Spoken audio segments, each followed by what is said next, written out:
Welcome back to hidden facts. Silk Smitha மரணத்தில் மறைந்திருக்கும் மர்மங்கள்.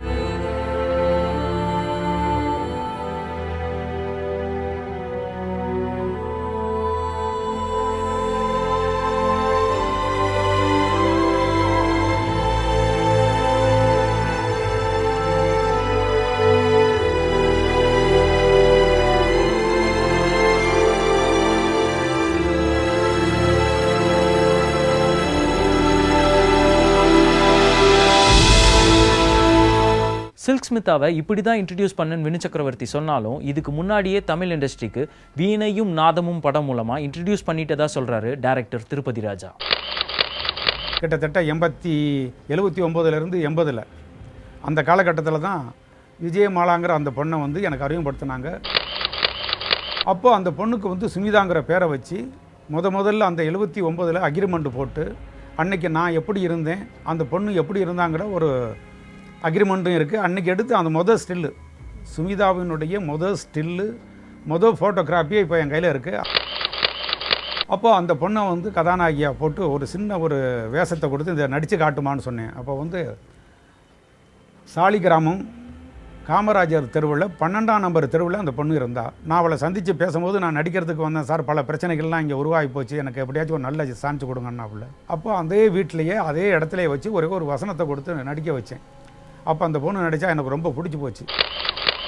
அந்த பொண்ணுக்கு பேர் என்ன வைக்கலான்னு பேசிக்கிட்டு இருக்கும்போது இந்த மாதிரி சுமிதாங்கிற பேர் வச்சா ரொம்ப நல்லா இருக்குங்கன்னு அந்த பொண்ணு தான் சொன்னான். அதுக்கப்புறம் தான் அந்த சுமிதாங்கிற பேரை வச்சு அந்த அக்ரிமெண்ட்டில் கூட சைன் பண்ணியிருக்காங்க. அந்த சைனை பார்த்தீங்கன்னா சுமிதான தான் இருக்கும். வீணையும் நாதமும் படம் ஃபஸ்ட்டு ஸ்டார்ட் பண்ணியிருந்தாலும் வண்டி சக்கரம் அப்படின்ற படம் மூலமாக தான் சில்க் ஸ்மிதா ஃபஸ்ட்டு தமிழ் ரசிகர்களுக்கு அறிமுகமானாங்க. நான் சாராய கடையில் வேலை செய்கிற பொண்ணுன்னு வச்சேன். ஆனால் அவள் கண்ணுக்குள்ளேயே 2 கள்ளு கடை இருந்தது.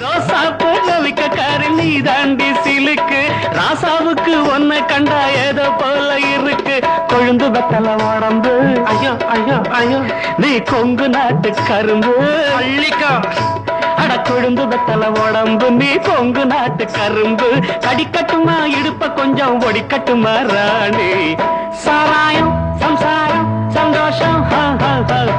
வண்டி சக்கரம் படத்தோட வெற்றியை தொடர்ந்து சில்க் ஸ்மிதா நிறைய செக்ஸி ரோல்ஸ் பண்ண ஆரம்பிச்சாங்க.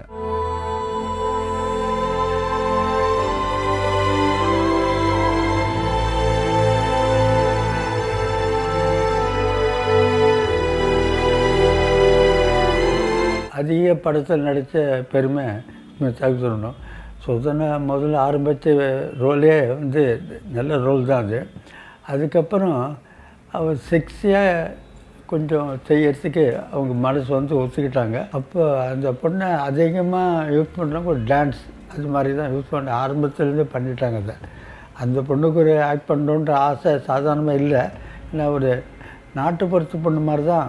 ஏன்னா அது நல்ல பழக்கம் எல்லாம் தெரியாத ஒரு சாதாரண கேர்ளு இப்படி வந்த உடனே அது கொஞ்சம் செக்ஸி ரோலுக்கு டான்ஸுக்கெல்லாம் ஒத்துக்கிட்டு அந்த பொண்ணு ஒத்துக்கிட்டதுனால தான் அநேகமாக எல்லாருமே கேரக்டர் ரோலோ சாதாரண நல்ல ரோலோ கொடுத்து பாருங்க டான்ஸ் கொடுக்கவே அதிகமாக போச்சு. அதனால் டான்ஸுனால் ஸ்மிதாவை கூப்பிடுன்ற அளவுக்கு ஆகி ரொம்ப சொன்னாங்க. அதாவது ஒரு நாளைக்கு எனக்கு தெரிஞ்சு 4 ஷூட்டிங் கூட அட்டன் பண்ணுவாங்கன்னு கேள்விப்படும். அந்த மாதிரி சொல்லியிருக்காங்க. அந்த ட்ரெஸ்ஸை தான் சேஞ்ச் பண்ணணும். போனோடனே அந்த ஷூட்டிங் நடந்துக்கும் போதே காத்துட்டுருப்பாங்களாம். ஒரு 2 ஹவர்ஸில் முடிச்சான்னு சொல்லி இல்லை பண்ண ஆஃப் சாங் முடிக்கிறதுன்னு சொல்லி இது மாதிரி ரொம்ப பாப்புலராக எந்த ஆர்டிஸ்ட்டுக்கும் ரேட்டை பெருசாக வச்சுக்காம நல்லா அவங்களுக்கு ப்ரொடியூசர் திருப்தி பண்ணணும்னு செய்த ஒரு நல்ல நடிகை. இப்படி மூவிஸில் பிஸியாக இருந்த சில்க் ஸ்மிதாவுக்கும் ஒரு டாக்டருக்கும் தொடர்பு இருந்ததாக பரவலாக பேசப்பட்டது. சினிமா நடிகையில் சாதாரண நடிகர்னு நினைக்கிற நேரத்தில் அது டான்ஸு செக்ஸி டான்ஸ் ஆடும்போது அவ்வளோ ரொம்ப சீப்பாக நினைப்பாங்க. அதை பற்றி கவலையே படுறதில்லை.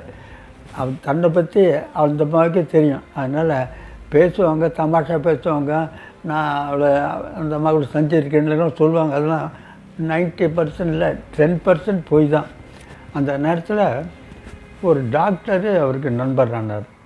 அவர் தெலுங்கு தான். அவர் நாங்கள் யாருமே பார்த்தது சான்ஸ் இல்லை. சாதாரணமாக அவங்க ஃப்ரெண்டு அவர் வெல்விஷரு அவர் கூட ஒரு பிஏ மாதிரியா சில உண்டு இல்லைங்களா, ஒவ்வொரு நடிகருக்கும் உண்டு. அந்த முறையில் இந்த டாக்டர்ன்றவரும் எல்லாருக்கும் தெரியும்.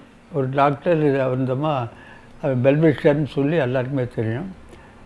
அவக்குள்ளே இருக்காது எல்லாருக்குமே தெரியும். அதை பற்றி பெருசாக இண்டஸ்ட்ரி எடுத்துக்கிறது இல்லை. அப்புறம் அந்த நல்ல மனிதருங்க ஒரு நாள் கூட ஸ்மிதா ஷூட்டிங் நடக்கும்போது ஒரு நாள் கூட வந்து ராப்டமெண்ட்டில், அதாவது அவள் தொழில் செய்கிற இடம் இதை போய் டிஸ்டர்ப் பண்ணக்கூடாது, அவளுக்கு ஏதாவது இது மாதிரி மேரேஜ் ஆனவோ அது மாதிரிலாம் இம்ப்ரெஷன்லாம் வரக்கூடாதுன்னு சொல்லி அவர் வெல்விஷர் அந்த வீட்டிலே இருப்பார் வழியே ஒரு நாள் கூட ஷூட்டிங் வந்து நான் பார்த்ததில்லை. எல்லாருக்கும் தெரியும் டாக்டர் இஸ் அவர் வெல்விஷர்னு சொல்லி தெரியும். இந்த முறையில் அப்படி தான் இருந்தது. சில்க் ஸ்மிதாவோட கடைசி நாட்களில் கூட இருந்த டாக்டருக்கும் சில்க் ஸ்மிதாவின் மர்மமான மரணத்துக்கும் தொடர்பு இருக்கா இல்லையா அப்படின்றத இந்த பிரேக்குக்கு அப்புறம் பார்க்கலாம்.